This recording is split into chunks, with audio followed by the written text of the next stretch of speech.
آج کل میں دیکھ رہا ہوتا ہوں کہ جب ہم لوگ 40 کی عمر میں پہنچتے ہیں نا، تو ہم بڑا خوشی سے سالگرہ منا رہے ہوتے ہیں کہ بھئی اب ہم 40 سال کے ہو گئے ہیں۔ تو مجھے نہیں سمجھ آ رہی ہوتی کہ 40 سال کی عمر میں پہنچنے کے بعد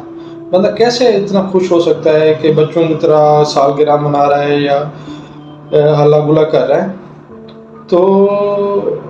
40 کی عمر جو ہے یہ تو میچورٹی کی عمر ہے کہ اگر آپ کا دماغ میچور نہیں ہوا 40 کی عمر تک تو پھر تو کوئی فائدہ ہے نہیں۔ تو اس میں ایک قرآن مجید میں ایک سورت ہے، سورت احقاف، اس کی 15 نمبر آیت میں ہے، اور 40 برس کو پہنچ جاتا ہے تو کہتا ہے کہ اے میرے پروردگار مجھے توفیق دے کہ تو نے جو احسان مجھ پر اور میرے ماں باپ پر کیے ہیں ان کا شکر گزار ہوں، اور یہ کہ نیک عمل کروں جس کو تو پسند کرے، اور میرے لیے میری اولاد میں اصلاح اور تقویٰ دے، میں تیری طرف رجوع کرتا رہوں اور میں فرما بردار رہوں۔ تو اس عمر میں پہنچ کے تو بندہ آخرت کے بارے میں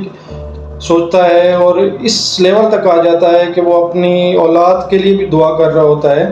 کہ وہ میرے لیے کیسے ایک صدقہ جاریہ بن سکتی ہے۔ تو اسی کے بعد پھر اللہ پاک کا بھی وعدہ انہی کے لیے ہے،